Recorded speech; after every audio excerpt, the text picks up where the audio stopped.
ഹരി ഓം. അധ്യായം 16. രാധാകൃഷ്ണ പ്രേമവർണ്ണനം.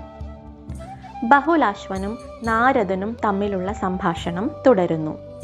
ശ്രീനാരദൻ പറഞ്ഞു: ഒരു ദിവസം നന്ദൻ തൻ്റെ കൈക്കുഞ്ഞിനെ തോളിലേറ്റി പശുക്കളെ മേയ്ക്കാൻ ഭാണ്ഡീരവ വനത്തിലേക്ക് പോയി. ഭഗവാന്റെ ഇച്ഛയ്ക്കനുസരിച്ച് അതിശക്തമായ കാറ്റ് വീശാൻ തുടങ്ങി. ആകാശം മേഘാവൃതമായി. എങ്ങും ഇരുട്ട് വ്യാപിച്ചു. നന്ദപുത്രൻ കരയാൻ തുടങ്ങി. ഭയം തോന്നിയ നന്ദൻ ഭഗവാൻ ഉണ്ണിക്കണ്ണനെ മടിയിൽ വെച്ച് പരമപുരുഷനായ ഭഗവാൻ ഹരിയെ വിളിച്ചു പ്രാർത്ഥിച്ചു.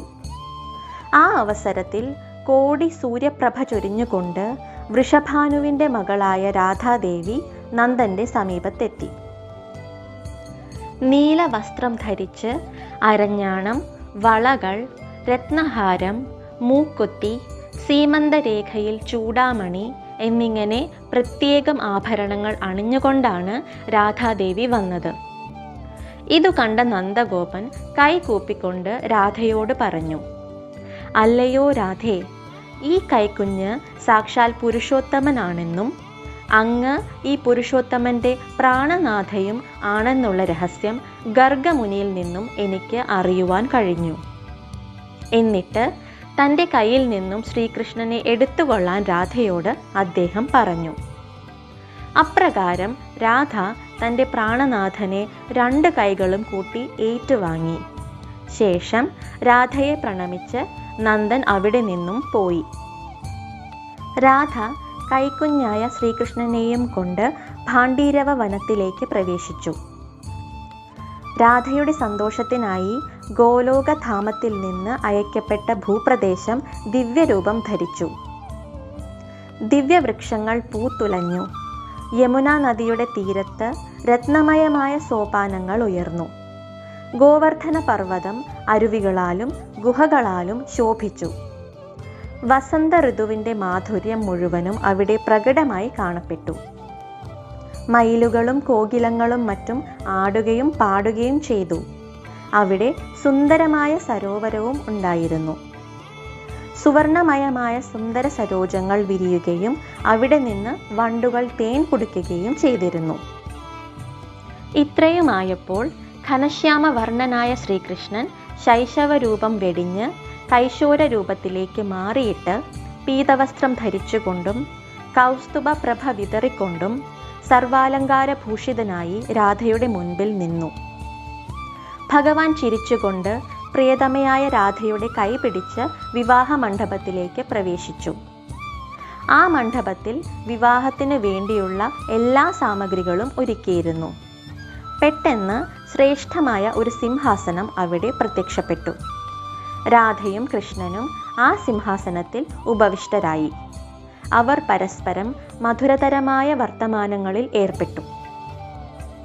അപ്പോൾ ബ്രഹ്മദേവൻ അവിടെ വരികയും രാധാകൃഷ്ണന്മാരെ വണങ്ങി സ്തുതിച്ച ശേഷം കമനീയ സ്വരത്തിൽ ഇപ്രകാരം പറഞ്ഞു: പ്രഭോ, അങ്ങയുടെ ലീലകൾ അനന്തമാണ്. രാധാദേവി നിത്യധാമത്തിൽ അങ്ങയോടൊപ്പം ലളിത ലീലകൾ നടത്തുന്നു. അവിടുന്ന് വിഷ്ണുവാകുമ്പോൾ രാധ ലക്ഷ്മിയാകുന്നു. അതുപോലെ അങ്ങയുടെ അവതാരമായ ശ്രീരാമൻ്റെ കൂടെ രാധ ജനകാത്മജയാവുന്നു. അവിടുന്ന് ഏത് അവതാരമെടുത്താലും സ്വന്തം നിഴൽ പോലെ രാധ കൂടെയുണ്ടാവുന്നു.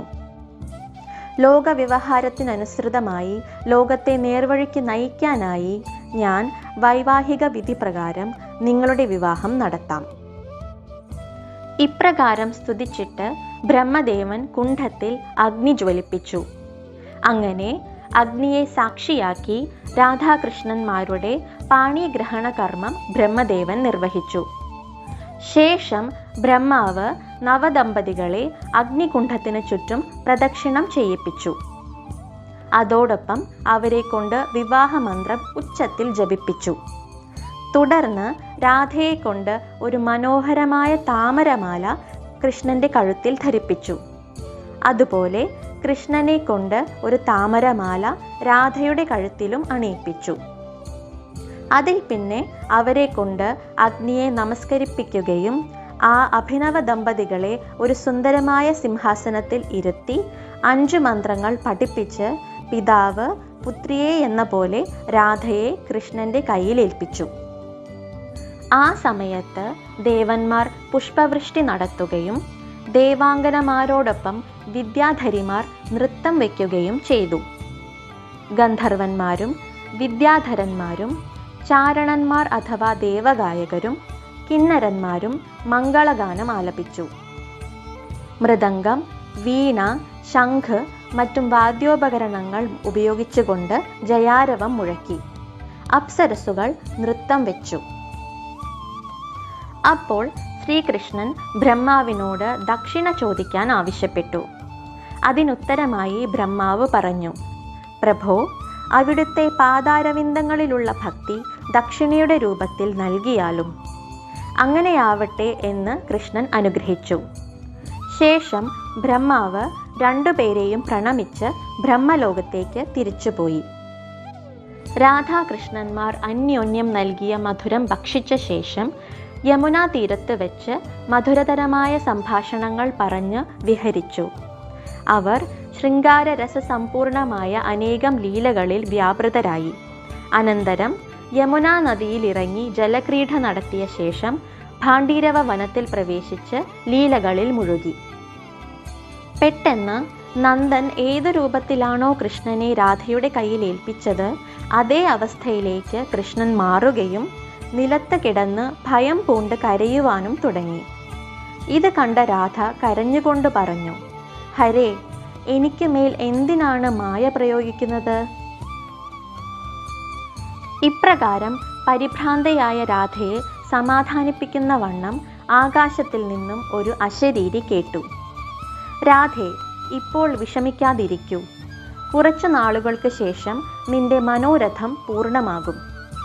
ഇത് കേട്ട് രാധ സമാധാനത്തോടെ ആ ശിശുവിനെയും എടുത്ത് യശോദയുടെ ഭവനത്തിൽ ചെന്ന് കുട്ടിയെ യശോദയുടെ കൈകളിൽ ഏൽപ്പിച്ചു.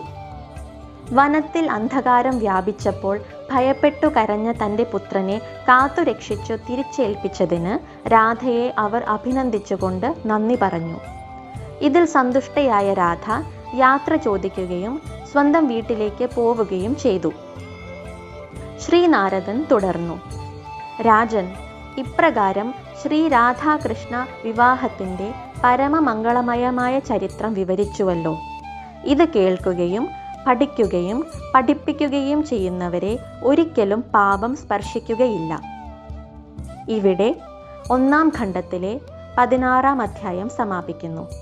ഹരി ഓം.